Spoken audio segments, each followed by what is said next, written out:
सच्चिदानंद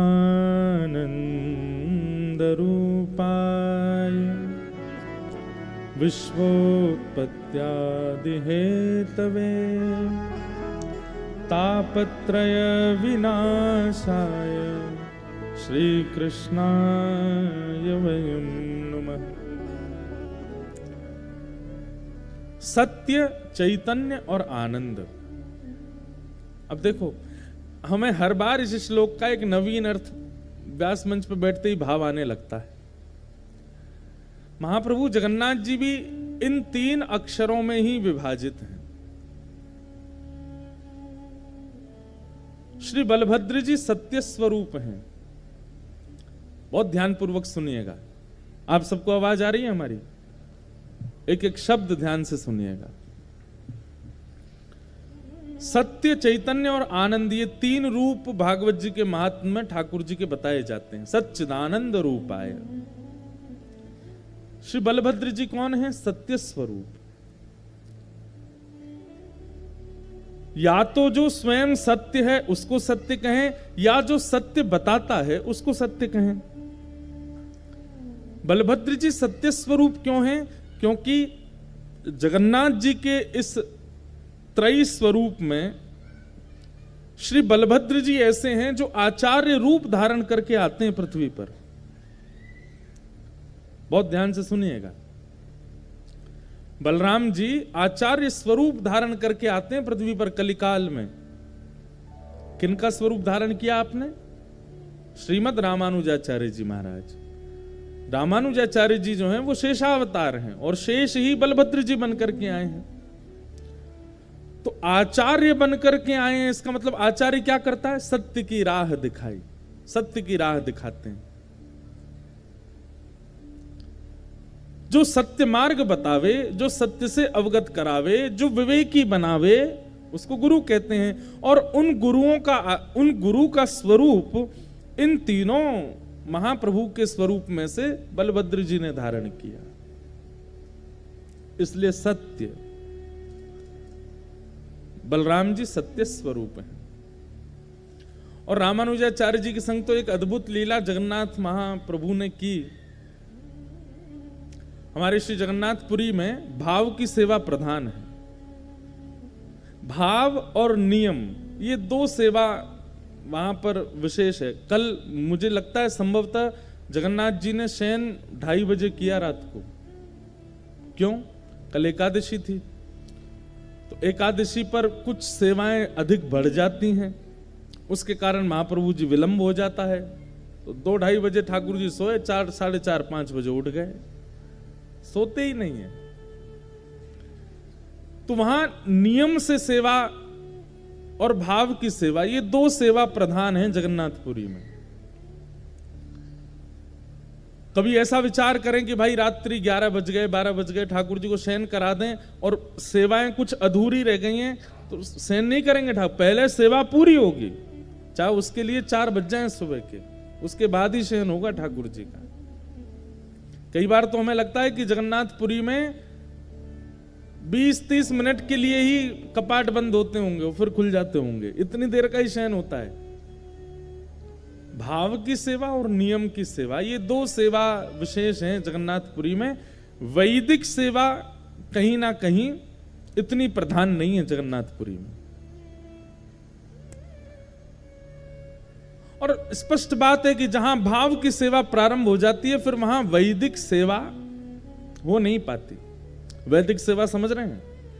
वैदिक सेवा मतलब जो वेद वेदांतों में निष्णित है, जो आचार्यों ने बताई हुई है, जिसमें अपरस की भावना आदि आदि ये सब है, वो कहीं ना कहीं भाव की सेवा के आगे न्यून पड़ जाती है।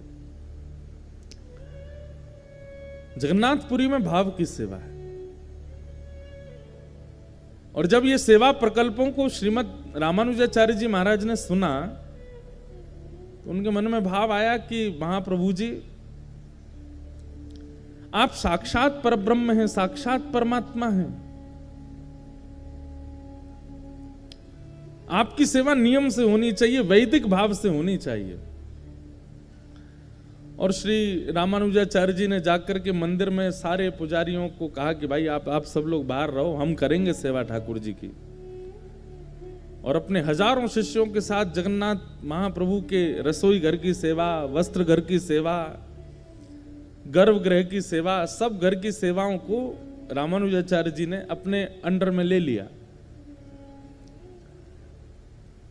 लेकिन महाप्रभु जी जब भाव की सेवा से रुचिकर हो चुके थे तो उनको वैदिक सेवा में आनंद नहीं आ रहा था। और ऐसा भाव बताते हैं कि 4 दिन में ही श्री जगन्नाथ महाप्रभु का जो श्री विग्रह है वो पतला पतला सा होने लगा। ऐसे लगने लगे ठाकुर जी सूख गए हैं क्या, डाइटिंग कर रहे हैं बहुत ज्यादा। हमको जब महाप्रभु जी के जब सब अंग से भी मिलते हैं ना, वो लोग बताते हैं, बोले महाराज जी नवकलेवर के बाद जो प्रथम दर्शन होता है ना जगन्नाथ जी का, आप उसमें जगन्नाथ जी को देखेंगे तो आपको ऐसा लगेगा कि ये कितने पतले से ठाकुर जी हो गए। लेकिन बोले जैसे जैसे सेवा होती रहती है श्री महाप्रभु जगन्नाथ जी ऐसा लगने लगता अब थोड़े मोटे हो गए, अब थोड़े ने इनका वजन बढ़ गया है। नव कलेवर के पहले दिन के ठाकुर जी बिल्कुल ऐसे लगेंगे पतले दुबले। तो श्री रामानुजाचार्य जी और सब शिष्यों ने जब सेवा करना प्रारंभ किया तो महाप्रभु जी मानो जैसे अपने भक्तों के विरह में वजन घटा लिया ठाकुर जी ने।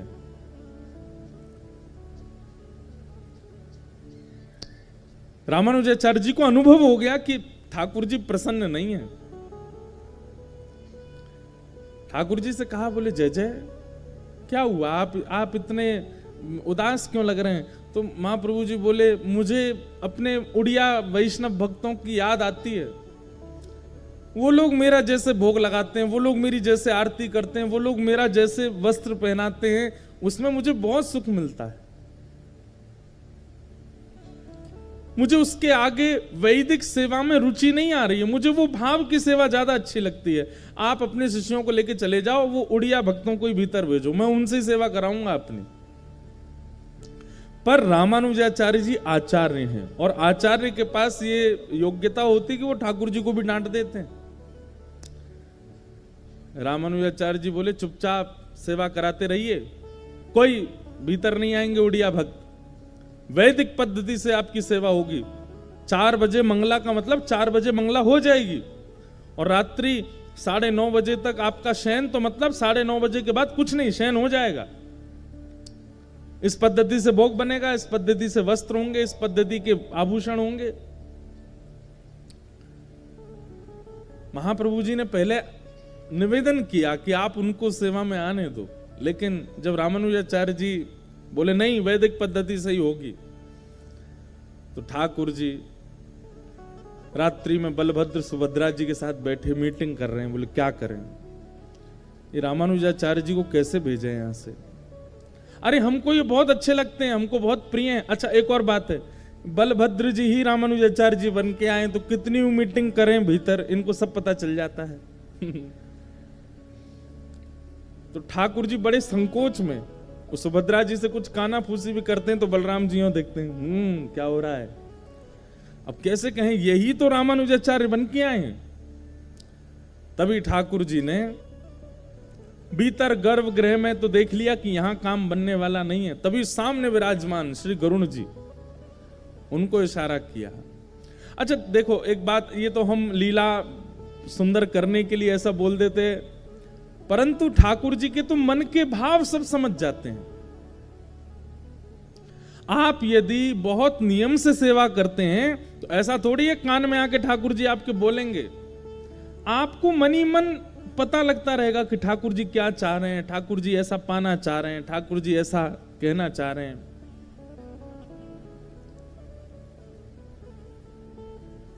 कल हम जब महाप्रभु जगन्नाथ जी का दर्शन करने गए तो मैंने तो कई बार कथाओं में कहा है कि हम तो ठाकुर जी से कुछ ना कुछ पूछते रहते हैं। इधर देखो ठाकुर जी आ गए कथा में। जब कथा में लाइट जाए तो समझो ठाकुर जी आ गए।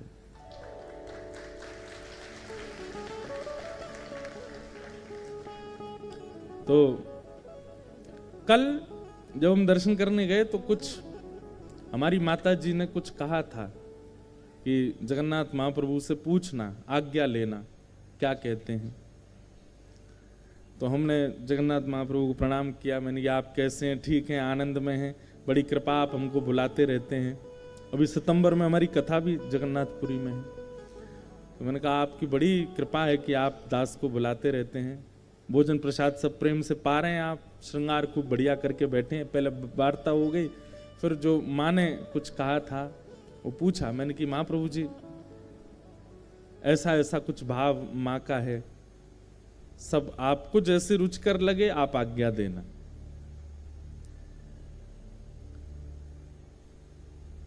अब मैं बैठा था, कोई आज्ञा तो कुछ दी नहीं उन्होंने, ऐसा कुछ मन में आया नहीं कि ये कह रहे हो कि हाँ ठीक है। इतने में ही वो पंडा पुजारी जी आए, चलो चलो चलो हरि हरि बोलो, हरि हरि बोलो, चलो उठाने लगे। मैंने कहा आपने कुछ संकेत तो दिया नहीं, हम कुछ पूछ रहे थे, उसका एक संकेत, शुभ संकेत तो दे दो।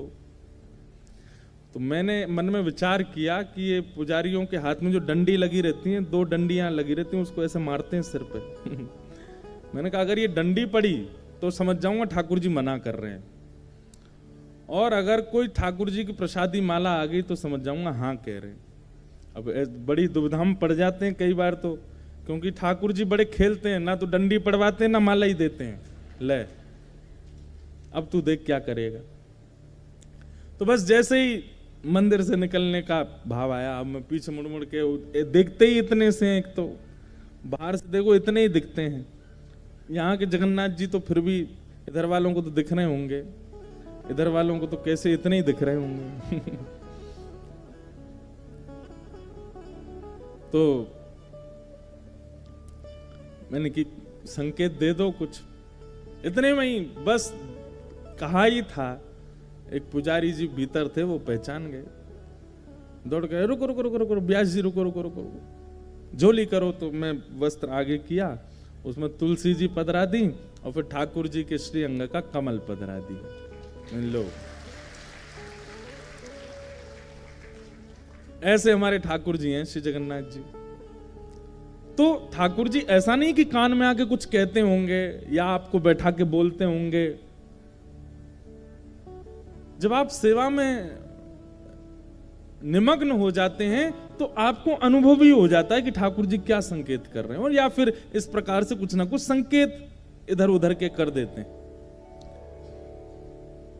तो ठाकुर जी ने कहा भाई गर्भगृह में तो बलराम जी बैठे हैं, यहां तो मीटिंग करना सब फेल है, लेकिन ये रामानुजाचार्य जी और इनके भक्त यहां से कैसे जाएं? वो बेचारे उड़िया भक्त हमारे बाहर खड़े हैं, वो भीतर कैसे आएंगे? हमको उनकी याद आ रही है। तो जैसे ही प्रातःकाल ब्रह्म मुहूर्त में सबसे पहला महाप्रभु जी का दर्शन करते हैं श्री गरुण जी महाराज, गरुण स्तंभ सामने। गरुण जी बोले जय जय, आज्ञा करो। बोले बलराम जी को पता नहीं चलना चाहिए, और ये रामानुजाचार्य जी और इनके जितने शिष्य ये रात में जैसे ही सोवे जावे, आप सोते हुओं को ही अपने पंख पे बिठा करके दक्षिण में छोड़े आओ और द्वार खोल दो बाहर के, हमारे जो उड़िया भक्त हैं उनको भीतर कर दो। अर्धरात्रि का समय, और यहां सब प्रसाद पाकर के शयन के लिए गए थे, और इतने में गरुण जी सब भक्तों को अपनी कमर पर बिठाए, किसी को भी पता नहीं चला। भाई योग निद्रा तो ठाकुर जी करना बहुत अच्छे से जानते हैं। जब कंस के कारागृह में प्रकट हुए तो कंस और सारे दरबान कितनी गहरी नींद में सोए। हमारे यहाँ वैदिक रूप से कहा भी जाता है ना, या देवी सर्वभूतेषु निद्रा रूपेण संस्थिता। ये निद्रा भी, अगर आपको रात्रि सोए और सीधे सुबह उठे, बीच में एक बार भी आंख नहीं खुलती है, तो उस समय यही सोचना चाहिए कि ये देवी साक्षात निद्रा देवी आई थी आज, इसीलिए अखंड निद्रा आई है। बीच में कईयों को खंडित निद्रा आती है, बीच बीच में उठ जाते हैं, आंख खुल जाती है या कुछ, लेकिन कई लोगों को अखंड निद्रा आती है। अखंड निद्रा का मतलब ऐसा नहीं कि कुछ चोर चोरी कर लेगा तुम उठ ही नहीं पाए। अखंड निद्रा का मतलब ऐसा होता है कि आप डिस्टर्ब नहीं होते, बस एक बार आंख लगी सीधे सुबह उठते हैं। ये भी ठाकुर जी की कृपा से होता है, वो देवी का स्वरूप माना जाता है उस निद्रा को। योग निद्रा में सोए थे सारे रामानुजाचार्य जी के भक्त और रामानुजाचार्य जी, और श्री गरुण जी महाराज ने अपने पीठ पर बिठाया और लेकर के सीधे त्रिचिरापल्ली, तिरुचि के पास में श्रीरंगम, वहां ले जाकर के सुला दिया। जैसे ही मंगला का समय हुआ, महाप्रभु जी श्री रामानुजाचार्य जी और सब भक्त उठे, तो देख करके घबरा गए, बोले खंबे बदल गए, छत बदल गई, कमरे बदल गए, ये हुआ क्या? इधर उधर दौड़े, बोले कहां आ गए हम लोग। जैसे ही भवनों से बाहर निकल के देखा तो श्री रंगनाथ भगवान का गौपुरम दिखाई दिया। तब अरे ये तो हम दक्षिण में आ गए। तब श्री रामानुजाचार्य जी मंद मंद मुस्काने लगे, बोले जय हो महाप्रभु जी, खुद ही वेदों का निर्माण करवाया है, खुद ही वैदिक नियम बनाए हैं, खुद ही पालन नहीं कर रहे हैं। क्यों? क्योंकि भाव की सेवा ठाकुर जी को बहुत प्रिय लग गई। भाई देखो, एकमात्र संसार में एक रस्सी है ऐसी जिसका नाम है प्रेम, प्रेम पाश, जिसमें परमात्मा से लेकर के जीवात्मा सब बंध सकते हैं। और प्रेम की इस पाश में इतनी सामर्थ्य सबको बांध सकता है। ठाकुर जी बंध गए और उस प्रेम की पाश में बंधे ठाकुर जी का प्रत्यक्ष दर्शन होता है जगन्नाथपुरी में। वहां के जो अर्चक हैं, कई बार वो आपको हो सकता है कि कई बार हो सकता है कि आपको कुछ ऐसा कह दें या कुछ करें, पर फिर भी ठाकुर जी को वो वैसे ही प्रिय हैं, इसलिए उनको वैसे ही स्वीकार करो। तो आचार्य कौन है? श्री बलराम जी, इसलिए वो सत्य स्वरूप है। और मध्य में विराजमान है श्री सुभद्रा जी, वो चैतन्य स्वरूप है। ब्रह्मांड में कितने भी लोग महाप्रभु जगन्नाथ जी का दर्शन करने जाएं, बलराम जी के दर्शन से चूक जाओगे, जगन्नाथ जी के दर्शन से भी चूक सकते हो, लेकिन सुभद्रा जी के दर्शन से कोई नहीं चूकता। इनके दर्शन सबको होते हैं। अच्छा, एक बात सुभद्रा जी की बड़ी विशेष है, इन्होंने अपने हाथ तो कर रखे हैं पीछे, एक हाथ ले रखा है जगन्नाथ जी का, दूसरा हाथ ले रखा है श्री बलराम जी का, मानो जैसे ये दोनों के गले में गलवैयां डाल करके बैठी हैं और सामने आए हुए जीव को देख करके तुरंत आंकती हैं। अगर वो व्यक्ति अज्ञानी है, कहीं ना कहीं ज्ञान से विमुख है, तो उस पर बलराम जी को कहती हैं इस पर कृपा करो, और यदि कोई व्यक्ति भाव युक्त है, उसको महाप्रभु जी को कहती हैं आप इस पर कृपा करो। तो सामने आए हुए जीव को परख करके बलराम जी के पक्ष में भेजना है कि जगन्नाथ जी के पक्ष में देखना है, ये निर्णय श्री सुभद्रा जी करती। इसलिए सबको दर्शन श्री सुभद्रा जी का होता है, वही चैतन्य है।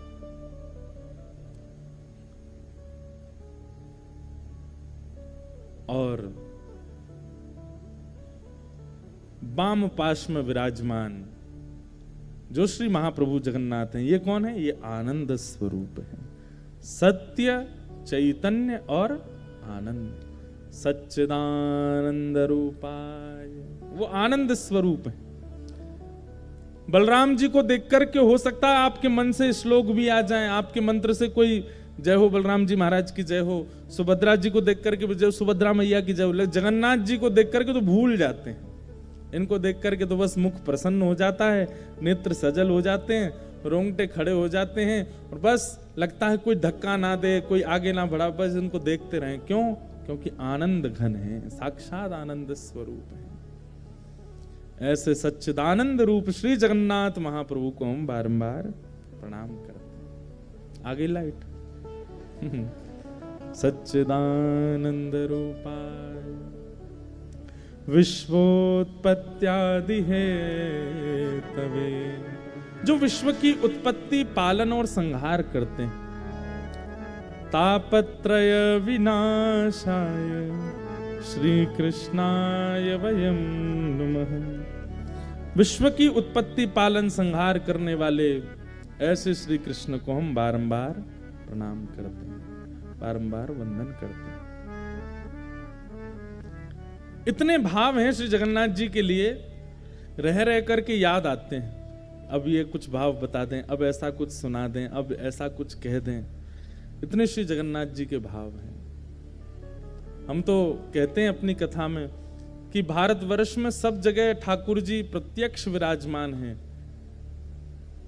लेकिन फिर भी महाप्रभु जगन्नाथ जी को अगर आप देख लेते हैं तो ये समझ लिए साक्षात श्री कृष्ण को देख करके आए हैं, साक्षात पर ब्रह्म का दर्शन करके आए हैं। प्रत्यक्ष ठाकुर जी हैं श्री जगन्नाथ महाप्रभु। ऐसे श्री कृष्ण को हम बारंबार प्रणाम करते हैं।